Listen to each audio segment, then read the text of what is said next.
Magandang araw! Na-miss mo na ba ang Anti-Shine Daily? Heto na at meron tayong panibagong unboxing at quick setup ng budget monitor na AOC 27B1H2. Binili ko ito via online shopping at hindi ito sponsored. So habang inaalis ko ang bubble wrap, quick specs muna tayo. 27 inches ang display size. 1080p lang ang resolution nito dahil budgetarian si Auntie at maharlika ang 4K at 2K display. Ang display type ay IPS kaya pwede na rin wide angle view na nasa 178 degrees. Ang brightness ay typical sa basic monitor na 250 candela per square meter. Ang color gamut maganda dahil nasa sGRB 103% or NTSC 83%. Ang static contrast nito ay better than average dahil nasa 1,300 is to 1, better than average for a basic monitor na usually ay nasa 1,000 is to 1. Ang refresh rate nito ay umaabot up to 100 Hz via HDMI pero kung VGA ang gagamitin mo ay 60 Hz pa din. Ang response rate niya ay mabilis na, nasa 1 millisecond MPRT kaya pwede na siya for basic gaming monitor. Pero hindi ko to binili for gaming, binili ko to para sa productivity gaya ng multiple windows display at para sa basic video editing natin para sa channel na ito. Merong kasamang OR na ipinadala ang seller na kailangang ipakita in case of warranty claim. Ang AOC monitor na ito ay merong 3 years na warranty. Kaya yung thermal receipt ay picturean nyo na habang hindi pa nag-fade o kaya ay photocopy.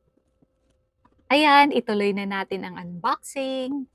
Sa box mismo, merong illustrations for proper unboxing and installation. Tingnan nyo maigi at sundan para sigurado na hindi madadamage ang ating bagong monitor.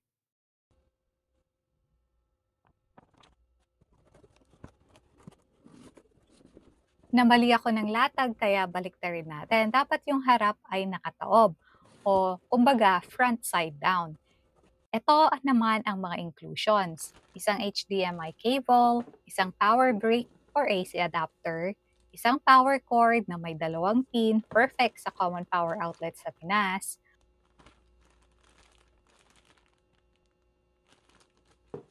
Since naalis na natin lahat ng cable at wire inclusion sa loob, ngayon ilabas na natin ang buong styrofoam. Ako, mag-ingat kayo huwag ibabagsak. Meron pang isang packet na may warranty brochure. Basahin nyo na lang in your own leisure. At as expected sa instruction, ay makikita na agad yung base ng stand. Yung screw nito ay meron ng handle, kaya kahit walang screwdriver ay pwedeng ikabit.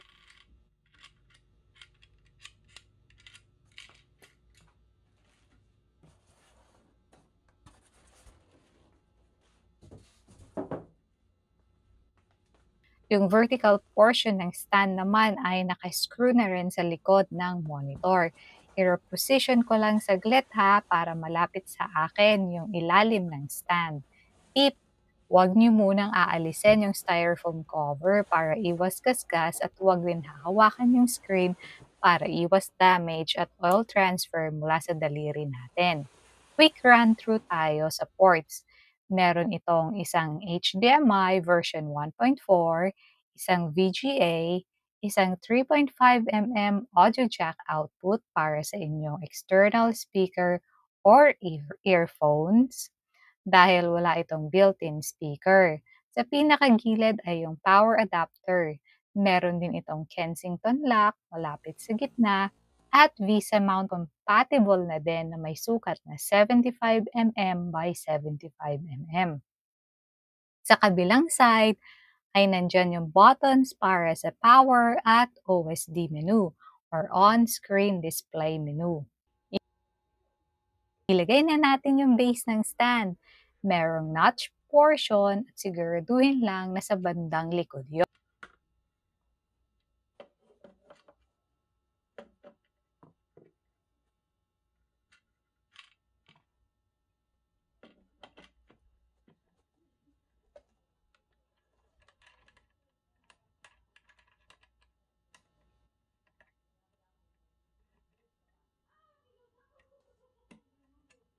Siguraduhin mahigpit yung screw bago mo ipatay.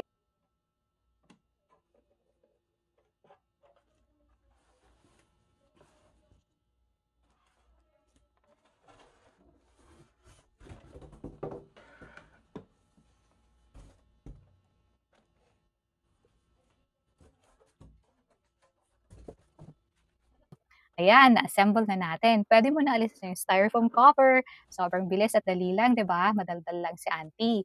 Nilipat ko na rin sa kabilang table ko, tabi ng aking laptop na ginagamit sa pang-edit dito sa channel.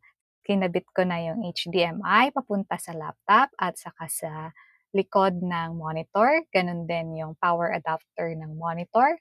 At pagka-switch on ay plug and play lang siya. Na-recognize agad ng aking laptop. Mag-login lang ako saglit, tapos punta tayo sa settings, sa display settings to be exact.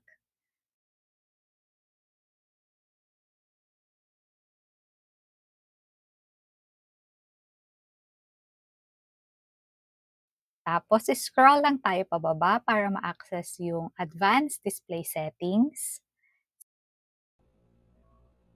Select natin yung display number 2 para dito sa monitor. Kita naman yung model number na 27B1H2 na naka-assign sa display number 2. Ang current refresh rate nito ay nasa 59.94 Hz lang. I-try natin na i-set to 100 Hz. Ayan. Click na natin ang Keep Settings. Tagumpay!